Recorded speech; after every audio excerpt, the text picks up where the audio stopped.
Hello folks, and you are very welcome to this June garden tour.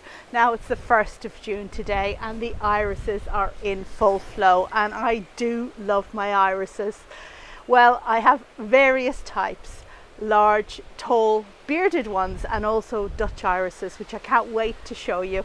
Now normally irises, they're in full flow in May, but this year they seem to be particularly late, and well, it's June now and the garden is looking fantastic. So come with me and let's have a look at what's in flower and what's looking good on this 1st of June.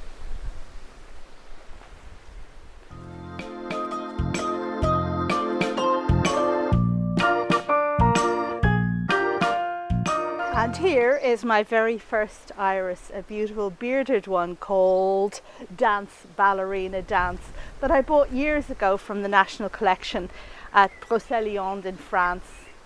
Now, if you're new to the channel, you may be wondering what kind of climate I have here, and it certainly is a very windy day today.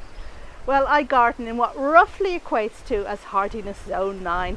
Now, we don't use that system in Ireland at all, so just take it as a general guide for what I might get through the winter, but not in terms of what my summertime sunshine levels might be like. And if you're old to the channel, and I don't mean old, I just mean if you've been here for a while, then you are even more welcome. It's always great to see people coming back.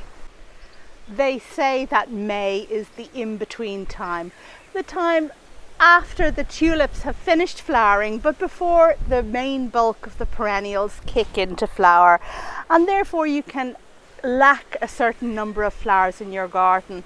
And that's why I urge you to plant irises, because irises do an amazing job of bridging that gap.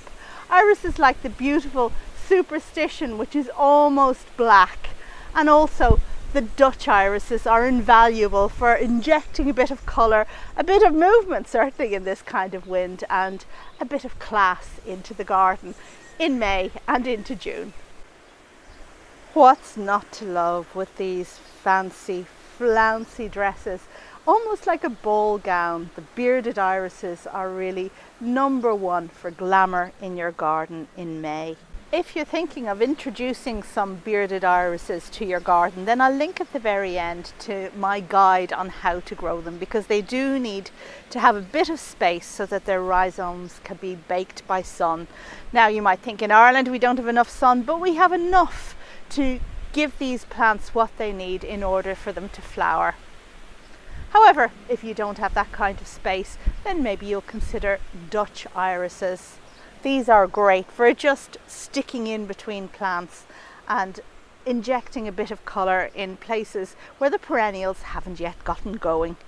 And if you're wondering how to deadhead irises, because you do need to make sure that the new flowers can come through and be seen properly, then there is no real mystery to it. What you can do is take a secateurs and just cut across.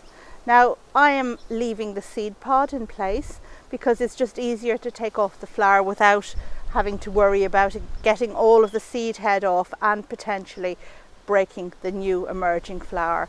And that's okay, because once the spike has finished flowering, I'm going to take the whole thing off so the plant won't get a chance to set seed at all. I'm very fond of the combination of irises with this Linaria peachy.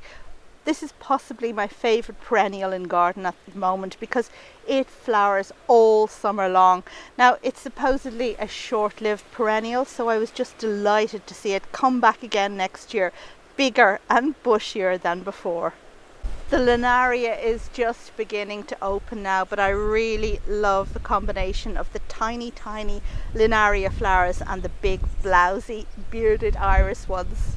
And this arrangement is accompanied by a geranium, a hardy geranium, but a double hardy geranium. And there are very few hardy geraniums that have double flowers, one of which is this one called Summer Skies. It flowers just once and then kind of needs to be cut back, but it is beautiful when it's in flower, almost like a wedding bouquet.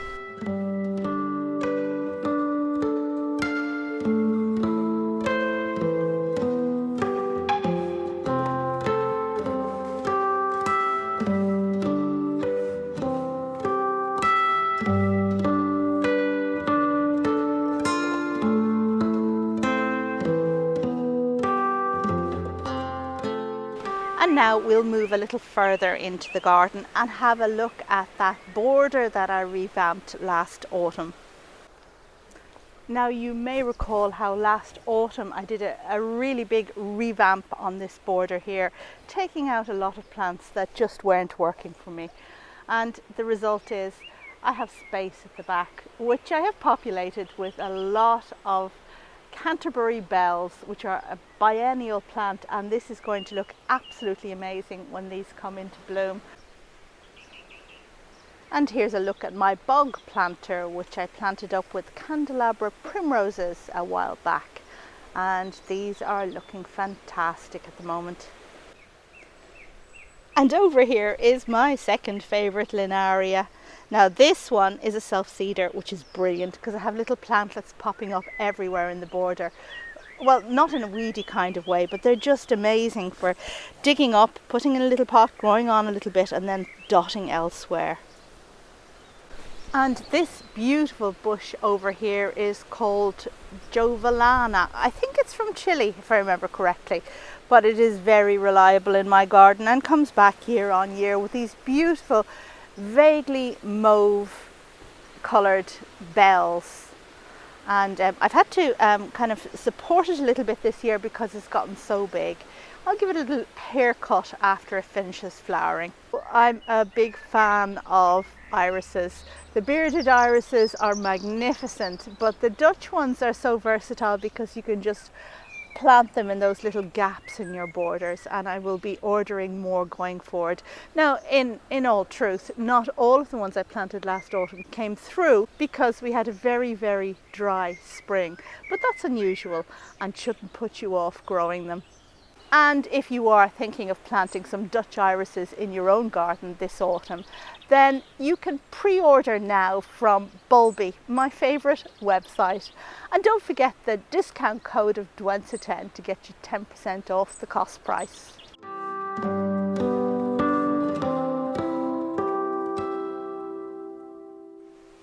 So let's take a quick look at my pot displays, because I'm sure you want to know what happened to the dahlias that I ordered earlier on in the year and potted up.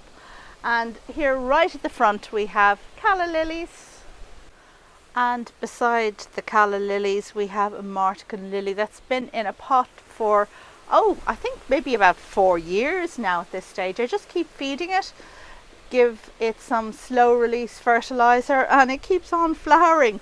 Every year I think I really need to put that in the ground. And over here we have half of the dahlias that I potted up. So in the middle we have 2 pots of tartan in here, and then on the side one we have the tall white one called Petra's Wedding. At the very front in the middle we have the white Playa Blanca, which is doing really well and which I must stake today before the wind gets them. And at the very edges we have Nuit d'été, which was the black cactus flowered one. Yep, it really is a blustery day today. And in we go to the main part of the garden.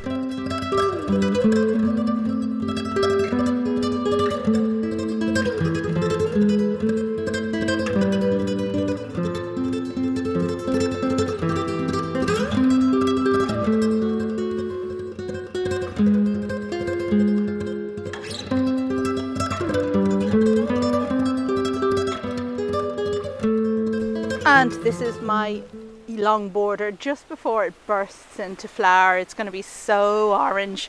Lots of annuals have gone in there this year. But I want to talk about the euonymus, and you can see that there are several yellow balls punctuating the border and kind of echoing the colour as it goes down. And this, my dear friends, is my recommended substitute for box or buxus. Now, as we all know, box blight is a real problem, and box caterpillar is also a problem, making it not very wise to plant box in the garden at this point in time. Now, I do have a video on how to deal with box blight, which I will link to at the end and in the description down below. But if you are starting out and want something that is going to be a bit formal and can be clipped neatly, then I highly recommend euonymus, which is this plant here. If you don't like yellow, there are green and cream variegated ones, but this is such a great plant. It needs clipping once a year, and then it really is no trouble at all and completely pest and disease free. Now, the RHS have done studies on what is the recommended substitute for buxus, for box, and their recommendation is some kind of podocarpus, which I have no experience of, so I won't say anything about it. But what I will say is that my recommendation is euonymus, because it is so trouble free and just gets on with it. Euonymus does better in sun than it does in shade. Well, what happens in shade is that it grows more slowly, as you can see with this guy here. By the way, the geranium coming into flower at the moment is the beautiful Anne Thompson, a wonderful one that will flower all summer long. And in this little corner here we have a variety of things, including lupins. So at the foot of the lupin is a sub-shrub salvia. Now, these are one of the great ones that are quite hardy in Ireland. Sometimes we let them go a bit long, we let them get a bit too woody, and in that case you can cut them hard back. But, and this is very important, do it at the end of April, the beginning of May, not in autumn and not any earlier. So this one was cut back just before I went on holidays, and you can see that it's re-sprouting nicely. Over in this corner we can see that my cardiocrinum has come into flower, and we have 5 of them in flower at the moment, looking absolutely magnificent. And this, of course, is a lily that's beautifully scented. Right down here we have the first Roscoa to come into flower, and this is a gorgeous little cutie that I absolutely love seeing arrive every year. It's flanked by this spreading sedum that always causes a stir when people come to visit. Now, as you can see here at the front, the acer is having a battle with the sedum, and I don't know who's going to win, but they do look nice together. This is such an excellent sedum if you want something to cover a large space and to just keep the weeds down. And a little bit further over here in what was originally my mucky corner, we have a foxglove called Pam's Split. Now, you all know that Pam's Choice is my foxglove of choice. I just absolutely love it. But I'd also heard about this one called Pam's Split. And it's something that's sprung up from Pam's Choice, but the petals are split. And it just gives it a little bit of an interesting variation. Now, I still want just white foxgloves in my garden, but if Pam's Choice and Pam's Split hybridize and produce something else, well, I don't mind that too much at all. I'm certainly not allowing any of the pink ones to get in here because we don't want a mucky colour in the mix.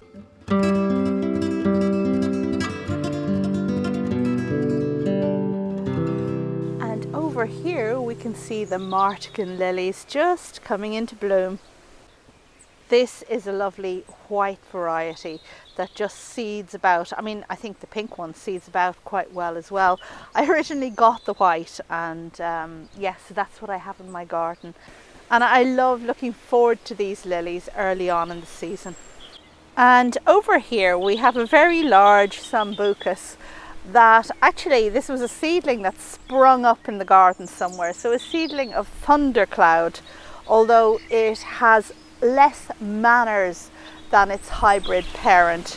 And one thing a guest recently pointed out to me that I'd really never noticed myself before is that this one has white and pink flowers on the same bush. And here we have the first of the mock oranges coming into bloom. Just a little bit further up the garden we can see my intersectional hybrid peony. The first of them has opened its first bloom. And there's the second of the Roscoas to come into flower. And up here at the top of this border we have one of Pam's Choice, the foxglove called Pam's Choice, the original. And is it the best? I don't know. We'll have to see which one grows taller. And this bush or tree, Calycanthus, actually now I think it's been renamed to Calycanthus, is in full flower and looking fantastic. This has got to be one of my favourite shrubs. The flowers are just so showy. Well, we're nearing the end of this garden visit, and I just thought I'd show you my crocus lawn, which had become my Dutch iris lawn and is now being cut down. So I guess I had better go and help my husband do that rather than standing here yapping to you guys, because it will certainly need to be raked up. Now, if you have a crocus lawn, you don't normally leave it this long because the leaves die back much earlier. But because I put Dutch irises in it this year, I certainly wanted to see them flower. I'm not prepared to leave this lawn for longer for the irises to gain goodness from the sun in their leaves and to build up their bulbs, because I don't think they'd come back anyway. But anyway, there you go. That's what's happening. And over here we can see the alliums coming. The big one is Gladiator. And my Clematis montana, draped over an old tree stump, is also still doing well, although the pink one called Marjorie is doing better than the white one now at this stage. It's hanging on for longer. Oh, and I nearly forgot to show you this herbaceous peony in full flower, and this is quite a common one really, called Bowl of Beauty, that many people have. It's gorgeous, and it opens with the flowers like this, and then they kind of become a whole ice cream double fruity looking thing. Absolutely gorgeous. This is the one I moved a few years back, and it flowered the following year and has continued to flower every year since. It just loves its new sunny position. And that brings me to the end of this garden tour. Of course, I have a handful of weeds with me. Whenever you go around the garden, you see the weeds that were forgotten. Anyway, thank you for watching, and if you enjoyed this video, then do give it a thumbs up and consider subscribing, and I will see you in the next video. Bye.